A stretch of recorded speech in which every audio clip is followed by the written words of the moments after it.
Hello नमस्कार साथियों, स्वागत है आप सभी का आज की बेहतरीन क्लास में। आज अच्छा कंटेंट लेकर आए हैं और इसी तरीके से बेहतरीन कंटेंट लेकर आपके लिए आते रहेंगे। आपको क्या करना है, वीडियो को ज्यादा से ज्यादा शेयर करें और चैनल को सब्सक्राइब करें। सभी दोस्तों के साथ वीडियो शेयर करें, स्टेटस पर लगा लिया करें और वीडियो को अंत तक जरूर देखें। वीडियो अच्छा लगे तो लाइक करें और कमेंट करें। शुरू करते हैं आज की क्लास बिना देरी के। देखिएगा, आज है 7 फरवरी 2023 और 7 फरवरी के महत्वपूर्ण प्रश्नों की बात की जाएगी। आज पहला प्रश्न है, एससी को 5 नए न्यायाधीश मिले। देखिएगा, एससी मतलब सुप्रीम कोर्ट को 5 नए न्यायाधीश मिले। न्यायाधीशों के नाम लिखे हैं जनरल सॉरी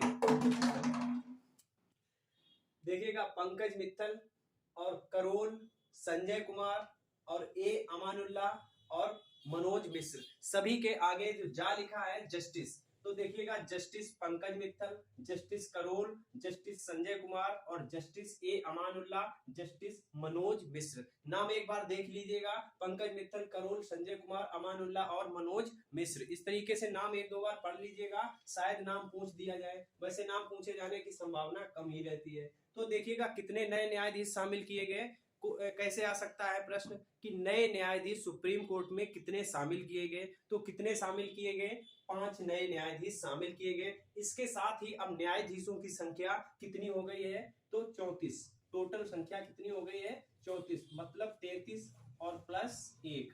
अब देखिएगा 33 न्यायाधीश होते हैं और इसके बाद एक जो मुख्य न्यायाधीश होता है, मुख्य न्यायाधीश, तो 33 प्लस 1। देखिएगा सदस्यों की संख्या की अगर बात करें कि कुल संख्या सुप्रीम कोर्ट में कितनी है, तो कुल संख्या भी 34 ही है। अब उसकी संख्या पूरी भरी जा चुकी है, कितनी, 34। तो सुप्रीम कोर्ट में सदस्यों की संख्या कितनी है, न्यायाधीशों की संख्या कितनी है, मुख्य न्यायाधीश सहित कितनी संख्या है, 34, जो कि अब पूरी हो चुकी है। अब बात करते हैं सुप्रीम कोर्ट की। देखिएगा सुप्रीम कोर्ट की स्थापना कब हुई थी, तो अगर सुप्रीम कोर्ट की अगर बात करें, 28 जनवरी 1950 को भारतीय सुप्रीम कोर्ट के रूप में जाना गया। देखिएगा 28 जनवरी 1950, 28 जनवरी 1950 को भारतीय सुप्रीम कोर्ट या भारतीय उच्चतम न्यायालय के रूप में जाना गया। भारतीय उच्चतम न्यायालय, भारतीय उच्चतम न्यायालय के रूप में जाना गया कब, 28 जनवरी 1950। इससे पहले की अगर बात करें, इससे पहले क्या था, तो इससे पहले संघीय न्यायालय के रूप में जाना जाता था। भारत का संघीय न्यायालय जिसकी स्थापना 1937 में हुई थी। कब, 1937 में इसकी स्थापना हुई थी। देखिएगा संघीय न्यायालय की अगर बात करें, संघीय न्यायालय की अगर बात करें, इसकी स्थापना 1937 में कब हुई थी, 1937 में इसकी स्थापना हुई थी। तो 1937 में संघीय न्यायालय की स्थापना हुई थी। 1 अक्टूबर 1937 कब हुई थी, 1 अक्टूबर 1937 लिख लीजिएगा, ये भी 1 अक्टूबर 1937 की। तो संघीय न्यायालय भारत के संघीय न्यायालय के रूप में जाना गया था। इसके बाद अगर उच्चतम न्यायालय की बात करें तो 28 जनवरी 1950 इसका सही आंसर होगा। अगर बात करें है कहां पर, नई दिल्ली में। कहां पर स्थित है, तो नई दिल्ली में, नई दिल्ली में। ये हो गई सुप्रीम कोर्ट की बात। आगे देखिएगा ग्रेमी अवार्ड 2023, ग्रेमी अवार्ड 2023। देखिएगा सुप्रीम कोर्ट जो हमने 33 प्लस 1 बताया है, एक ये कौन है, डी वाई चंद्रचूड़। नाम याद रखिएगा, सुप्रीम कोर्ट के मुख्य न्यायाधीश। तो एससी के मुख्य न्यायाधीश वर्तमान में अगर सुप्रीम कोर्ट के मुख्य न्यायाधीश की अगर बात करेंगे तो कौन है, डी वाई चंद्रचूड़। ये नाम याद रखिएगा, डी वाई चंद्रचूड़। आगे देखिएगा ग्रैमी अवार्ड 2023। ग्रैमी अवार्ड में हमने एक नाम बताया था जो कि महत्वपूर्ण है, रिकी क्रेज। क्या नाम था, रिकी क्रेज, जिन्होंने तीसरी बार ग्रैमी अवार्ड जीता है। ग्रैमी अवार्ड किससे संबंधित होता है, तो म्यूजिक से संबंधित होता है, संगीत से संबंधित होता है। याद रखिएगा ग्रैमी अवार्ड किससे संबंधित है, संगीत से।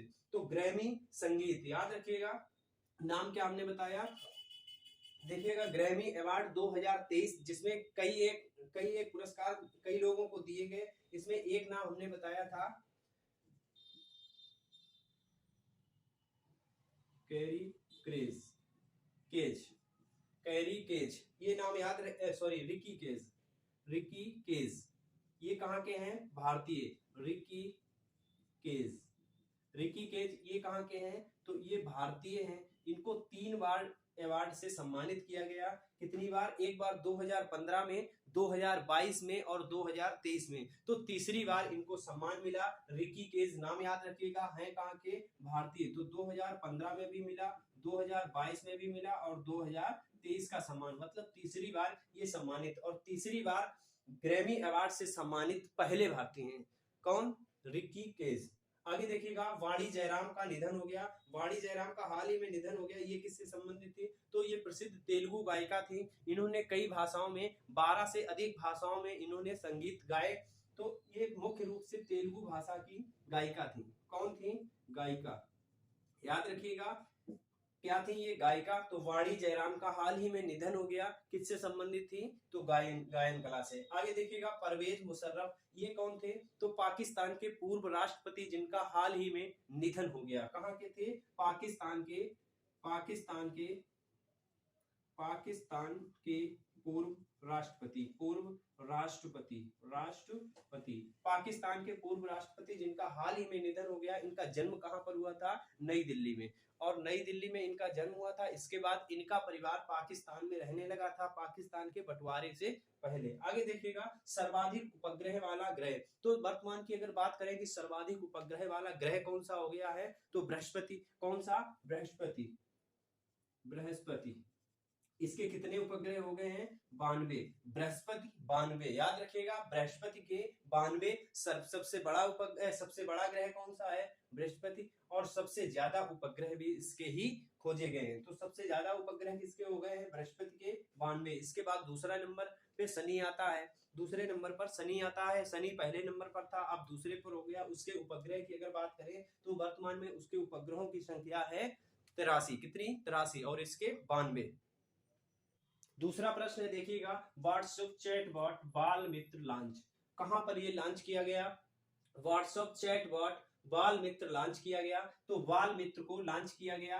कहां पर लॉन्च किया गया? किसके द्वारा लॉन्च किया गया? देखिए, चैटबॉट क्या होता है? जैसे मोबाइल में कोई ऑप्शन आता है, जैसे कोई हम वेबसाइट खोलते हैं, एक सारथी ऐप की वेबसाइट है, सारथी ऐप की वेबसाइट है। तो इसमें साइड में एक चैटबॉट आता है, उस पर क्लिक करिए। उसमें किसी का नाम लिखा रहेगा कि आई एम, जैसे आई एम राघव या आई एम कुछ भी, तो नाम लिखा रहेगा। उसमें कुछ भी कमेंट करिए या लिख के भेजिएगा, जो कि आपकी जो कुछ क्वेरी हो उसका आंसर आता है उसमें। कंप्यूटर के द्वारा चलता है ये। तो इसी तरीके का व्हाट्सएप पर चैटबॉट शुरू किया गया है। व्हाट्सएप पर हम कुछ लिखेंगे, उसका उत्तर हमें तुरंत मिलेगा। देखिएगा, व्हाट्सएप चैट बाल मित्र, इसको लॉन्च किया गया। तो बाल मित्र की अगर बात करें तो बालकों से संबंधित होगा, बच्चों से संबंधित होगा। देखिएगा, लॉन्च कहां पर किया गया और किसके द्वारा लॉन्च किया गया? देखिए, बाल अधिकार संरक्षण आयोग द्वारा लॉन्च किया गया। किसके द्वारा? बाल अधिकार संरक्षण आयोग द्वारा। शुरू किसके द्वारा किया गया? बाल अधिकार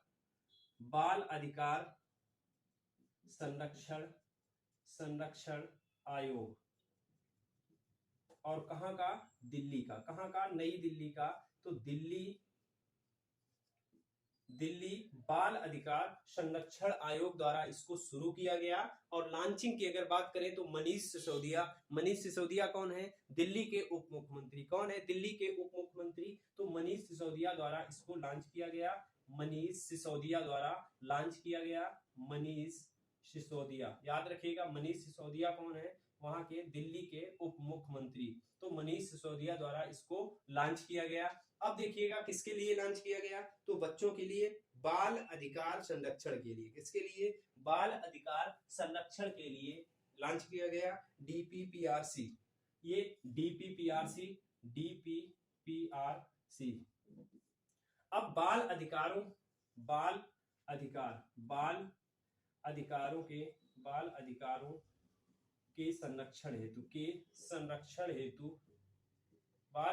के संरक्षण हेतु लॉन्च किया गया। अब देखिएगा, जैसे बच्चों का एडमिशन कराना है, उन्हें कोई भी समस्या आ रही है, किसी भी प्रकार की समस्या आ रही है, तो वो इस पर चैटबॉट पर अपनी समस्या लिख सकेंगे, अपनी ऑनलाइन शिकायत दर्ज करा सकेंगे और उसकी स्थिति भी जान सकेंगे कि हमारी शिकायत का निस्तारण कहां तक हुआ है। तो क्या क्या हो सकेगा इसमें? चैटबॉट में इसमें शिकायत दर्ज होगी एवं उसकी स्थिति जान सकेंगे, स्थिति का पता लगेगा, स्थिति का पता लगेगा।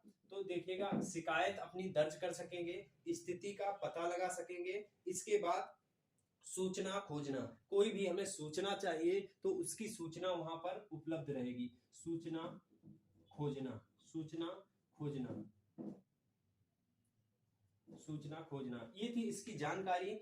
अब आपको याद क्या रखना है मुख्य रूप से, व्हाट्सएप चैटबॉट बाल मित्र कहाँ लॉन्च किया गया, तो दिल्ली बाल संरक्षण आयोग द्वारा इसको लॉन्च किया गया। कहां पर, दिल्ली में। आगे देखिएगा बाल अधिकार संरक्षण आयोग, अगर बाल अधिकार संरक्षण आयोग की बात करें तो ये 2005 का अधिनियम है। कब का अधिनियम है, 2005 का अधिनियम है। गठन 2007 में किया गया था, तो 2005 का अधिनियम है। कब का, 2005 का अधिनियम है, याद रखिएगा 2005 का अधिनियम। अगर स्थापना या गठन की बात करें तो इसका गठन कब हुआ था, 2007 में, मार्च 2007 में इसका गठन किया गया था। आगे देखिएगा दिल्ली महिला आयोग की अध्यक्ष, दिल्ली महिला आयोग की अगर अध्यक्ष की बात करें तो वर्तमान में दिल्ली महिला आयोग की अध्यक्ष कौन है, स्वाति मालीवाल। कौन है, स्वाति मालीवाल, स्वाति मालीवाल। तो ये आपको क्वेश्चन नहीं पूछा जा सकता है स्वाति मालीवाल, दिल्ली के क्वेश्चन दिल्ली का किसी भी पेपर में आ सकता है, लेकिन यूपी या किसी राज्य किसी सेंटर के पेपर में पूछे जाने की संभावना नहीं है। इसमें क्या पूछा जा सकता है कि हमारे जो देश की महिला आयोग की अध्यक्ष, केंद्रीय महिला आयोग की अध्यक्ष, तो वो कौन है, रेखा शर्मा। नाम याद रखिएगा, केंद्रीय महिला आयोग की अध्यक्ष वर्तमान में कौन है, रेखा शर्मा। आगे देखिएगा आरटीई एक्ट, तो आरटीई एक्ट जैसे बाल अधिकार संरक्षण आयोग है, उसी तरीके का राइट टू एजुकेशन, शिक्षा का अधिकार अधिनियम, शिक्षा का अधिकार अधिनियम आरटीई एक्ट, इसकी स्थापना कब हुई थी, तो 2009 का अधिनियम है ये, 2009 का एक्ट है। कब का एक्ट है, 2009 का एक्ट, ये याद रखिएगा। आरटीई एक्ट कब का है, 2009 का। और अगर शुरुआत की बात करें तो 1 अप्रैल 2010 से जम्मू कश्मीर को छोड़कर पूरे भारत में इसको शुरू किया गया था। आगे देखिएगा व्हाट्सएप फूड डिलीवरी सुविधा, व्हाट्सएप की अगर बात करें तो व्हाट्सएप का एक ये और क्वेश्चन बनता है, व्हाट्सएप फूड डिलीवरी सुविधा किसने शुरू की हाल ही में, तो रेलवे द्वारा ये सुविधा शुरू की गई। किसके द्वारा, रेलवे में, रेलवे द्वारा ये सुविधा शुरू की गई। अब देखिएगा रेलवे में कौन, आईआरसीटीसी कौन करता है, आईआरसीटीसी मैनेजिंग करता है इसकी। तो व्हाट्सएप फूड डिलीवरी सुविधा किसके द्वारा शुरू की गई, रेलवे द्वारा। आगे देखिएगा दूसरा प्रश्न, ग्रीन बॉन्ड जारी करने वाला पहला नगर निकाय, तो ग्रीन बॉन्ड जारी करने वाला देश का पहला नगर निकाय कौन सा है, सबसे स्वच्छ शहर, हमारे देश का वर्तमान में सबसे स्वच्छ शहर की अगर बात करते हैं तो सबसे स्वच्छ शहर कौन सा है, बताइएगा कमेंट बॉक्स में। तो देश का सबसे स्वच्छ शहर, ग्रीन बॉन्ड जारी करने वाला देश का पहला नगर निकाय कौन सा है, तो वही नगर निकाय है जो हमारे देश का सबसे स्वच्छ शहर है, इंदौर। कौन सा, इंदौर। तो याद रखिएगा इंदौर नगर निगम, नगर निगम, इंदौर नगर निगम ने हाल ही में ग्रीन बॉन्ड जारी किया है जनता के लिए, किसके लिए, पब्लिक इशू के लिए ग्रीन बॉन्ड जारी किया है। ऐसा ग्रीन बॉन्ड जारी करने वाला देश का पहला नगर निगम है, देश का पहला नगर निकाय है इंदौर। अब इंदौर की अगर बात करते हैं तो देश का सबसे स्वच्छ शहर, सबसे स्वच्छ शहर, स्वच्छ शहर। अब आपने पहले भी सुना होगा कि देश का सबसे स्वच्छ शहर इंदौर, तो ये 6 बार लगातार रहा है, छठी बार, 6 बार से लगातार, 6 बार से लगातार देश का सबसे स्वच्छ शहर रहा है। अब बात करते हैं ग्रीन बॉन्ड की, ग्रीन बॉन्ड इसकी बात करेंगे तो 244 करोड़ की योजनाएं जारी होंगी इसमें, किसमें, ग्रीन बॉन्ड में 244 करोड़ के लिए, करोड़ की योजनाएं होंगी, 244 करोड़ की योजना। इस बॉन्ड में क्या होगा, 244 करोड़ की योजना होगी इस बॉन्ड में। और इस बॉन्ड को याद रखिएगा, इस बॉन्ड को नेशनल स्टॉक एक्सचेंज में सूचीबद्ध भी किया गया, किसमें, national stock exchange, national stock exchange में सूचीबद्ध, तो नेशनल स्टॉक एक्सचेंज में सूचीबद्ध भी इसको किया जाएगा, ये भी याद रखिएगा। कौन सा, इंदौर नगर निगम। अब ये ग्रीन बॉन्ड जो जारी किया जाएगा 244 करोड़ की इसमें योजनाएं होंगी। 10 से 14 फरवरी तक ये चलता रहेगा। कितने? 10 से 14 फरवरी तक खुला रहेगा जनता के लिए।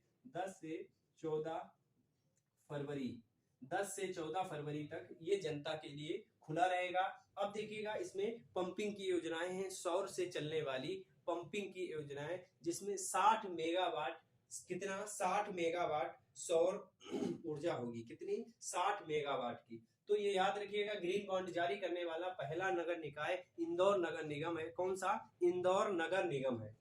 244 करोड़ की योजना। आगे देखिएगा, देश का पहला ग्रीन म्यूनिसिपल बॉन्ड, देश का पहला ग्रीन म्यूनिसिपल बॉन्ड, ये याद रखिएगा कौन सा था? ये उत्तर प्रदेश का है। कौन सा? गाजियाबाद नगर निगम। तो ये याद रखिएगा, गाजियाबाद नगर निगम,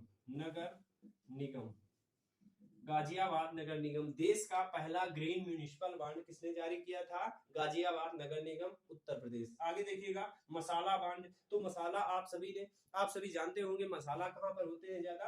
केरल में। मसाला बॉन्ड किसने जारी किया था? केरल में। आगे देखिएगा हरित स्टील बॉन्ड।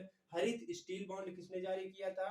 तो ये कल्याणी फेरेस्टा नामक कंपनी ने। किसने? कल्याणी फेरेस्टा कंपनी ने। कल्याणी फेरेस्टा। अब देखिए इसमें है क्या?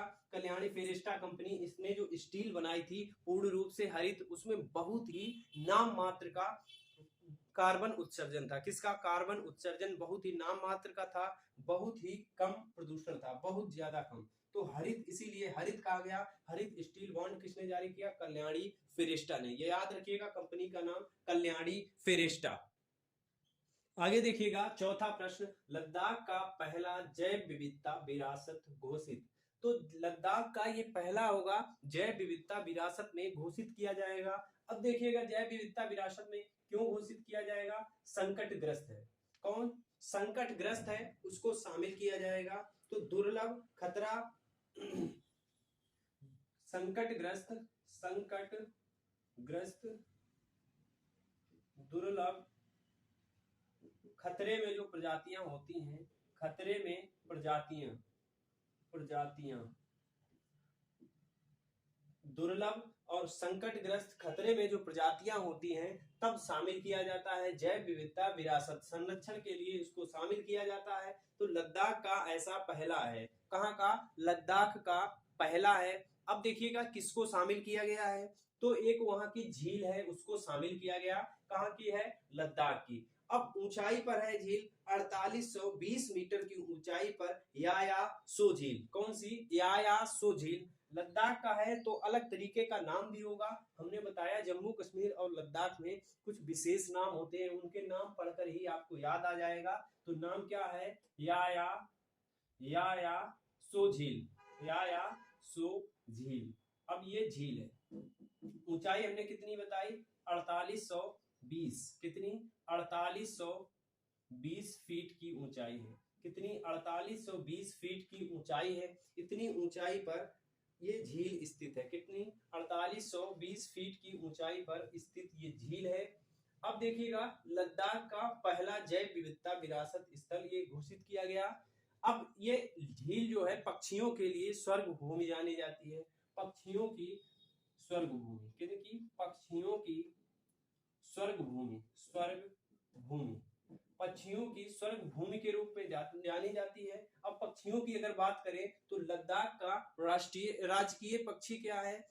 काली गर्दन वाला क्रेन। कौन? लद्दाख का काली गर्दन वाला सारस, काली गर्दन वाला सारस। तो काली गर्दन वाला सारस वहां का राजकीय पक्षी है। ये भी वहां पर पाया जाता है। कहां पर? यायासो झील में। तो काली गर्दन वाला सारस, काली गर्दन वाला सारस, काली गर्दन वाला सारस भी यहाँ पर पाया जाता है। पक्षियों के लिए स्वर्ग भूमि के रूप में इसे जाना जाता है। और वहां पर एक बतख भी पाई जाती है, ब्राह्मणी बतख। कौन सी? ब्राह्मणी बतख। इनके लिए मुख्य रूप से जाना जाता है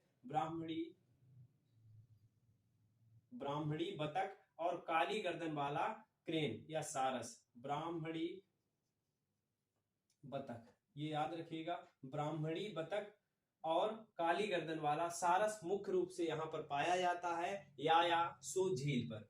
अब देखिएगा संकटग्रस्त है ये तो संकटग्रस्त और दुर्लभ खतरे में जो प्रजातियां होती हैं तब जैव विविधता विरासत के रूप में घोषित किया जाता है। आगे देखिएगा भारत में यूनेस्को विश्व विरासत की धरोहर में कितनी चीजें शामिल हैं, कितनी यूनेस्को की विश्व विरासत में भारतीय कितनी शामिल है, भारतीय साइटें कितनी शामिल है, तो बताइएगा 2021 में 2 शामिल हुई थी, कौन कौन सी 2021 में 2 शामिल हुई थी, कौन कौन सी, एक धौलावीरा और रामप्पा मंदिर। धौलावीरा कहां पर है और रामप्पा मंदिर कहां पर है, तो रामप्पा मंदिर तेलंगाना में है और धौलावीरा गुजरात में। ये दोनों याद रखिएगा, सबसे लास्ट में इन्हें ही शामिल किया गया था। इसके बाद अभी जो घोषणा हो जाएगी, क्योंकि शामिल होने को है कुछ, तो जब घोषणा हो जाएगी तब बता दिया जाएगा। तो यूनेस्को में अगर वर्तमान की बात करें भारत की कितनी साइटें शामिल हैं, 40। कितनी शामिल हैं, 40। सबसे लास्ट की अगर बात करें तो बाद में कौन कौन सी शामिल हुई थी, रामप्पा मंदिर, रामप्पा मंदिर, रामप्पा मंदिर ये कहां पर है, तेलंगाना में, रामप्पा मंदिर तेलंगाना।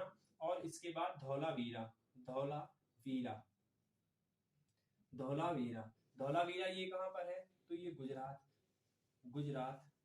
अब धौलावीरा है तो देखिएगा सिंधु घाटी सभ्यता का भारत का पहला स्थल जो यूनेस्को में शामिल है। और पहला अगर शहर की बात करें, अहमदाबाद, पहला शहर कौन सा है, अहमदाबाद। दूसरा शहर कौन सा है, जयपुर, ये याद रखिएगा। आगे देखिएगा रामसर, अगर रामसर की बात करें तो 75 रामसर साइटें शामिल हैं, कितनी, 75। अगर सबसे ज्यादा की बात करें तो तमिलनाडु में है और उत्तर प्रदेश की अगर पूछा जाए तो 10 है। आगे देखिएगा 5वां नैनो यूरिया संयंत्र देवघर झारखंड में, इसका हाल ही में उद्घाटन किया गया, अमित शाह जी ने उद्घाटन किया।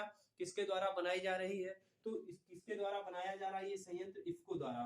तो देवघर, देवघर झारखंड, झारखंड। आगे देखिएगा एशिया का पहला फ्लोटिंग फेस्टिवल, एशिया का ये पहला फ्लोटिंग फेस्टिवल होगा, कहां पर हुआ है, इसका आयोजन कहां पर, मंदसौर, मध्य प्रदेश, मंदसौर, मध्य प्रदेश, मंदसौर मध्य प्रदेश में इसका आयोजन हुआ। मध्य प्रदेश की अगर बात करें तो मध्य प्रदेश के वर्तमान में मुख्यमंत्री शिवराज सिंह चौहान और वहां के राज्यपाल मंगू भाई पटेल। मध्य प्रदेश के बारे में देखिएगा, खेलो इंडिया युवा गेम्स का आयोजन कहां पर हुआ, तो मध्य प्रदेश में। अगर खेलो इंडिया 5वें थे, कौन से, 5वें खेलो इंडिया युवा गेम्स। अगर खेलो इंडिया यूनिवर्सिटी की बात करें तो तीसरे होंगे इस बार, तीसरे कहां पर होंगे, उत्तर प्रदेश में। कहां पर होंगे, उत्तर प्रदेश में। इसके पहले दूसरे कहां पर हुए थे, बंगलौर में। कहां पर, बंगलौर में। आगे देखिएगा 5वां प्रश्न, हाइड्रोजन से चलने वाला पहला ट्रक, किससे, हाइड्रोजन से चलने वाला पहला ट्रक। ना इसमें धुआं होगा क्योंकि हाइड्रोजन से बहुत ही कम कार्बन उत्सर्जन होता है, या ना ही कार्बन उत्सर्जन होता है, नाम मात्र।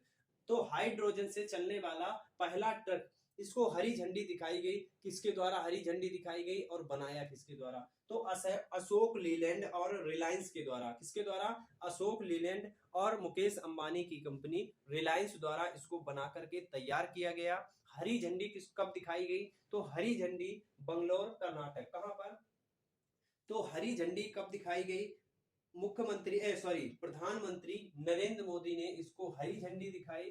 किसने, पीएम मोदी ने, पीएम मोदी जी ने इसको हरी झंडी दिखाई। अब देखिएगा हाइड्रोजन से चलने वाला पहला ट्रक है, तो देश का पहला ट्रक, ये लिख लीजिएगा, देश का पहला ट्रक है, देश का पहला ट्रक है, पहला ट्रक, देश का पहला ट्रक है। बनाया किसने है, तो इसका पहला ट्रक है, तो इसको बनाया रिलायंस, रिलायंस, रिलायंस। और इसके साथ, रिलायंस के साथ देखिएगा एक तो कंपनी ये रिलायंस मुकेश अंबानी की हो गई, और इसके साथ ही एक दूसरी कंपनी है। तो दूसरी कंपनी कौन सी, जो सबसे ज्यादा उसका निर्माण करती है, ट्रकों का, सबसे ज्यादा ट्रकों का निर्माण करती है, तो कौन सी, अशोक लीलैंड। कौन सी कंपनी, अशोक लीलैंड। आपने ट्रकों के ऊपर लिखा भी देखा होगा सबसे ज्यादा अशोक लीलैंड। तो अशोक लीलैंड, अशोक लीलैंड, अशोक लीलैंड और रिलायंस ने मिलकर बनाया है इसको। अब इसको देखिएगा पीएम मोदी ने हरी झंडी दिखाई। अब हरी झंडी पीएम मोदी ने क्यों दिखाई, क्योंकि हमने कल पढ़ाया था एक हरित का आयोजन हो रहा है, हरित का आयोजन हो रहा है। कहां पर आयोजन हो रहा है? तो कर्नाटक, बंगलुरु कर्नाटक में इसका आयोजन हो रहा है। वहीं पर इसका भी उद्घाटन किया गया। कहां पर? बंगलुरु कर्नाटक में। तो उद्घाटन या हरी झंडी किसने दिखाई? हरी झंडी दिखाई। हरी झंडी दिखाई। अगर बात करें कहां पर दिखाई, तो ये कहां पर दिखाई गई? बंगलुरु में। बंगलुरु कर्नाटक। कर्नाटक कहां पर? कर्नाटक में दिखाई गई। अब देखिएगा कर्नाटक में, अभी कर्नाटक में पीएम मोदी ने एक और उद्घाटन किया था, एशिया का सबसे बड़ा हेलीकॉप्टर हब। एशिया का सबसे बड़ा हेलीकॉप्टर मैन्युफैक्चरिंग हब यहीं पर उद्घाटन किया गया था। उद्घाटन एशिया का सबसे बड़ा हेलीकॉप्टर मैन्युफैक्चरिंग हब एशिया का सबसे बड़ा है। याद रखिएगा कहां पर? तो कर्नाटक में। तो कहां पर? कर्नाटक में इसका उद्घाटन किया गया। एशिया का सबसे बड़ा मैन्युफैक्चरिंग हब पीएम मोदी ने इसका उद्घाटन किया था। देखिएगा ये क्वेश्चन था, हाइड्रोजन से चलने वाला पहला ट्रक, तो इसको किसने बनाया? रिलायंस, और रिलायंस के बाद अशोक लीलैंड। अब देखिएगा इसमें इंडिया एनर्जी वीक मोदी ने कहां पर उद्घाटन किया? इंडिया एनर्जी वीक का आयोजन कहां पर हो रहा है? कर्नाटक में। India energy week. इसके बारे में हमने आपको कल पढ़ाया था। अगर आपने ना पढ़ा हो तो बहुत ही इंपॉर्टेंट क्वेश्चन है, कल की क्लास में देख लीजिएगा। इंडिया एनर्जी वीक, इसके बारे में बहुत ही क्वेश्चन हमने अच्छे पढ़ाए थे, उसमें देख लीजिएगा पिछली क्लास में। अब देखिएगा H2ICE टेक्नोलॉजी पर आधारित है। ये किस पर? H2, ये जो बन रही है, ये ट्रक बना है H2ICE टेक्नोलॉजी पर आधारित है। टेक्नोलॉजी पर आधारित। ये भी याद रखिएगा किस पे आधारित है? H2 हाइड्रोजन और ICE टेक्नोलॉजी पर आधारित है। ये भी याद रखिएगा। बंगलुरु कर्नाटक में पीएम मोदी ने इसको हरी झंडी दिखाई। आगे देखिएगा, आगे बात करते हैं। तो पहली हाइड्रोजन ट्रेन, इसकी भी घोषणा हो चुकी है कि पहली हाइड्रोजन ट्रेन कब तक आ सकती है। पहली हाइड्रोजन ट्रेन देश की पहली हाइड्रोजन ट्रेन दिसंबर 2023 तक। आगे देखिएगा ग्रीन रेलवे सर्टिफिकेट विशाखापट्टनम को दिया गया। किसको? विशाखापट्टनम। ये कहां पर है? आंध्र प्रदेश में। इसको दिया गया। इंडिया वाटर वीक हमने कल भी पढ़ाया था। इंडिया वाटर वीक सप्ताह का उद्घाटन कहां पर किया गया? तो इसका आयोजन कहां पर किया गया? उद्घाटन किसने किया? आयोजन ग्रेटर नोएडा में किया गया। कहां पर? ग्रेटर नोएडा में इसका आयोजन किया गया। और उद्घाटन किसके द्वारा किया गया? तो उद्घाटन की अगर बात करें तो राष्ट्रपति द्रौपदी मुर्मू द्वारा इसका उद्घाटन किया गया। द्रौपदी मुर्मू द्वारा। ये भी याद रखिएगा, इंपॉर्टेंट क्वेश्चन है। और इसके बाद इससे भी इंपॉर्टेंट इंडिया एनर्जी वीक। अब देखिएगा बेहतरीन इसी तरीके का कंटेंट हम लेकर आपके लिए डेली आते हैं। बने रहिएगा हमारे चैनल के साथ। वीडियो को ज्यादा से ज्यादा शेयर करिएगा। चैनल पर अगर नए हैं तो चैनल को सब्सक्राइब करना ना भूलें। धन्यवाद। जय हिंद।